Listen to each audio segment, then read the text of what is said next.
ഓം ശ്രീ ഗണേശാചാരദാ ഗുരുഭ്യോ നമഃ.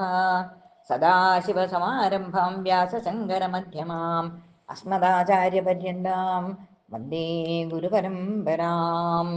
ശ്രീ ഗുരുവായൂരപ്പാശരണം, ശ്രീ ഗുരുവായൂരപ്പാശരണം, ശ്രീ ഗുരുവായൂരപ്പാശരണം. ശ്രീഹരിയം ഒരു നിഴൽനാരായണീയം, ദശകം 64, ഗോവിന്ദാഭിഷേകം.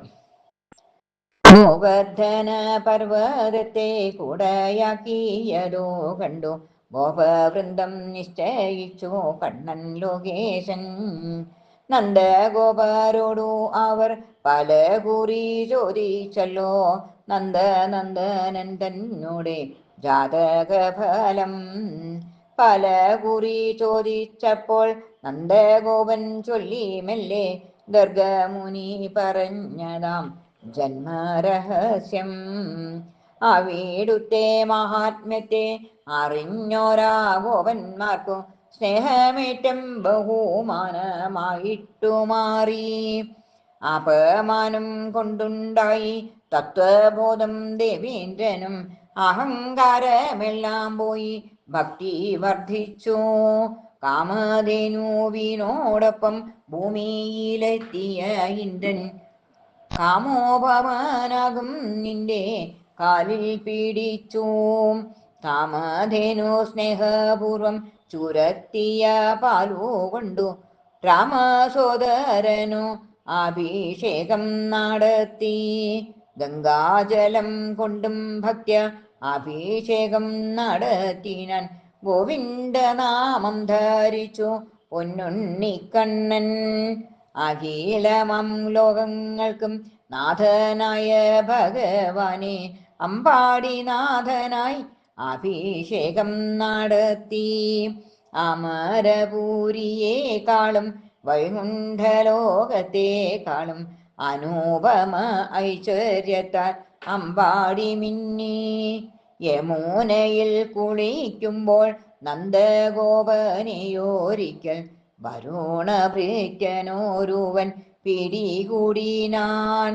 ശിഷ്ടരക്ഷണത്തിനായി മാനുഷനായി പിറന്ന നീ വരുണപൂരിയിൽ പോയി അച്ഛനെ തേടി. വരുണനോ അത്യാദരം മഹാപൂജ നടത്തിനാൻ. വാസുദേവൻ സന്തുഷ്ടനായി അനുഗ്രഹിച്ചു. അച്ഛനോടൊപ്പം മടങ്ങിനാൻ അമ്പാടിയിലേക്കച്യുതൻ.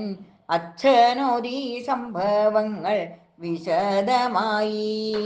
നന്ദൻ പറഞ്ഞ കാര്യങ്ങൾ കേട്ട സർവഗോപജനം നന്ദപുത്രൻ ശ്രീഹരിയാണെന്നതറിഞ്ഞു.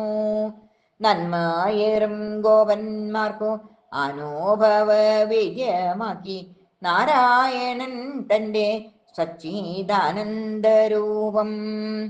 പരമാനന്ദരസത്തിൻ പ്രവാഹത്താൽ നിറഞ്ഞോരാ പരമമോക്ഷമാകുന്ന സമുദ്രം തന്നിൽ പതിച്ചൊരാ ഗോപന്മാരെ തിരിച്ചു കൊണ്ടുവന്നല്ലോ പരിപൂർണ സ്വരൂപനം നന്ദതനയൻ. കയ്യിലുള്ള ഫലം പോലെ പ്രാപ്യമായ ബ്രഹ്മരൂപം കാണുവാനാകുമോ മറ്റു അവതാരത്തിൽ? കാരുണ്യമേകുന്ന കണ്ണൻ സച്ചിദാനന്ദ ബ്രഹ്മം താൻ കാത്തിടണേ, രോഗമുക്തി നൽകിയിടണമേ. സർവം ശ്രീകൃഷ്ണാർപ്പണമസ്തു.